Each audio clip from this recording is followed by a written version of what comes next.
بسم الله الرحمن الرحيم وبه نستعين والصلاة والسلام على أشرف المرسلين. أما بعد، فكرة النهاردة يا جماعة بإذن الله من أجمل الأماكن اللي أنا بحب أتواجد فيها على طول. الطبيعة وزي ما بقول دايما إن الطبيعة كنز كنز كنز. خليكم معايا. فحبيت إن أنا أبدأ الفيديو ده أو يكون الفيديو ده من المكان الجميل ده. طبعا المكان ده مكان الزراعة والطبيعة بتاعتنا والريف المصري الجميل. فأنا دايما بعتز بالمكان اللي أنا منه أو من الريف المصري عموما. حاجة جميلة جدا.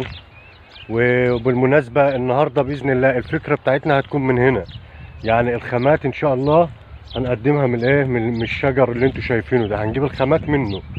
فأنا دايما بقول إن الطبيعة دايما مليانة بالكنوز وبالحاجات اللي احنا ممكن نستخدمها وتكون شكلها جميل جدا وفي نفس الوقت مش مكلفة. وده يعتبر زي ما انتوا عارفين اول هدف في القناة ان انت تعمل شيء جميل بخامات بسيطة او بخامات يعني قليلة. طيب احنا دلوقتي طالعين على البحر كده، لو بصينا هنا كده البحر وان شاء الله هناك هقول لكم هنجيب الحاجة دي منين. ابقوا معنا.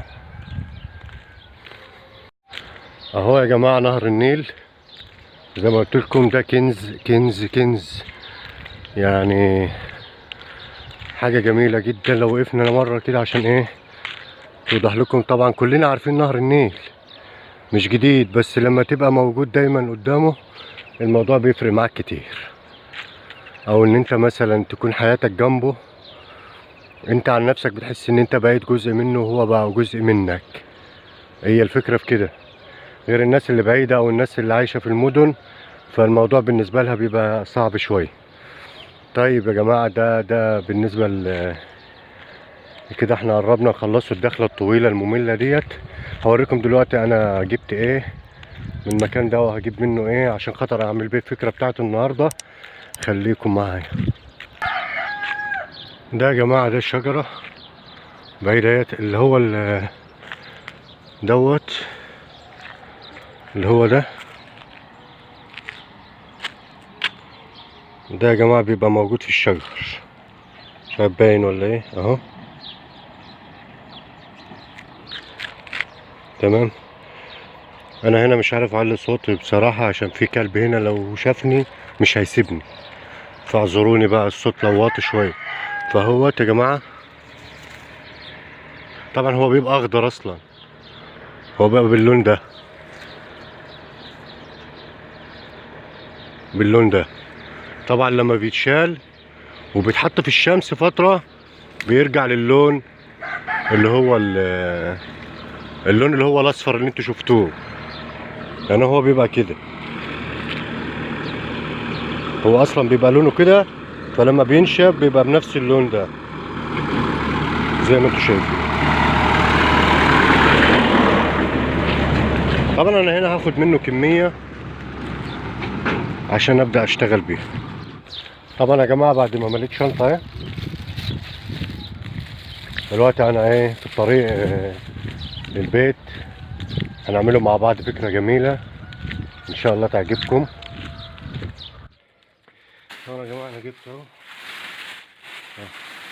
مشوار اهو نفس الشكل. دي كمية كويسة مش وحشة. طبعا انا بمشي تقريبا كل يوم فممكن اجيب تاني لو احتجت، يعني لو وقفت على حاجة اهو. ببدأ افرده بنفس الشكل.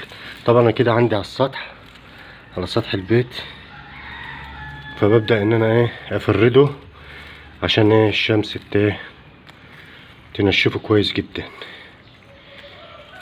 اهو. والاخضر ده برضو زي ما قلت لكم هنسيبه بقى ينشف براحته خالص ونرجع لكم. ده بعد ما نشفته كده طبعا يا جماعه انا اتفاجئت بعد ما جبت اللي هو الاصفر فما نشفش، فالاخضر لقيته هو طلع اللون ده بعد ما قعد حوالي 4 أو 5 ايام فوق على السطح. فلقيت اللي هو الاخضر اللي احنا جبناه الاخضر هو اللي طلع اللون ده. فلو جبتوا منه هاتوا اللي هو الاخضر خلاص، ما تجيبوش اللي هو الاصفر. تمام. بعد كده بنجيب اي طبق عندنا واي شكل احنا حابين ان احنا نشتغل عليه. طبعا الفكرة دي يا جماعة هي حاجة تقليدية، يعني حاجة ايه عادية بسيطة وسهلة جدا، وان شاء الله بنفس الثمر اللي معانا ده او الحاجة اللي احنا جبناها ديت هنعمل كذا شغل بعد كده بإذن الله، يعني هنعمل بيه كذا فكرة. بنجيب الطبق اللي معانا بنملاه رمل زي ما احنا عارفين، بنعمل قالب من الرمل. بعد كده بنجيب شوية رمل وشوية اسمنت، طبعا الرمل قد الاسمنت او يكون الاسمنت ازيد شوية مفيش اي مشكلة. بنبدأ نبل الرمل الاول وبعد كده بنبدأ نقلب، نحط عليه الاسمنت وبنبدأ نقلبه كويس. وبعد كده طبعا بنضيف عليه المية واحدة واحدة بحيث ان هو برضو يبقى ايه اسمنت سايل، بس برضو يكون ماسك نفسه عشان خاطر ما يمسك كويس يعني. هتظبطه بنفس القوام اللي احنا شايفينه مع بعض ده.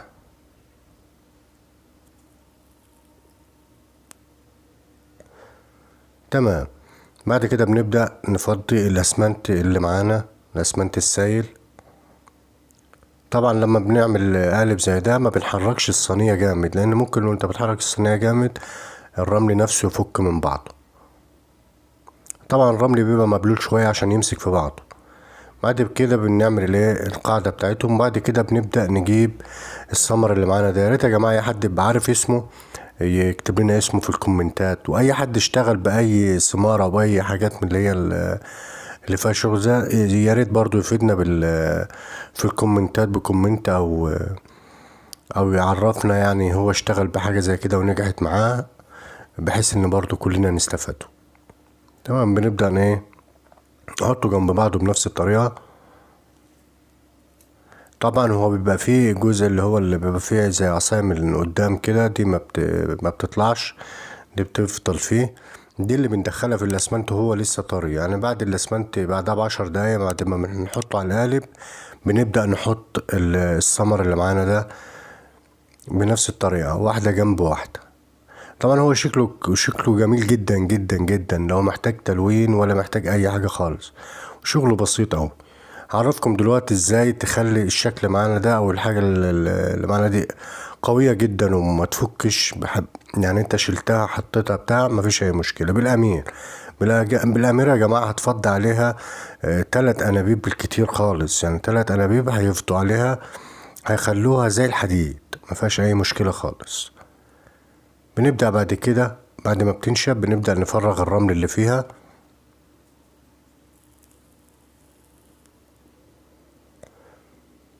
وبنجيب شوية اسمنت صافي بدون رمل خالص، وبنبدأ نعمل لها طبقة تانية من الداخل.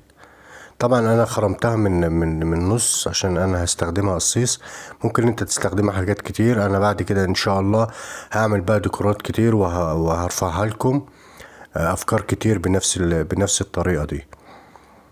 بعد كده بعد ما بتنشف من النص بتبدأ تعمل الداير اللي فوق او البرواز بتاعها من فوق، بحيث ان هي ايه ما تبانش خالص، وفي نفس الوقت الرجول بتاعتها او القاعدة بتاعتها من تحت طبعا انا عملتها برضو كلها وطلعت معايا بنفس الشكل ده.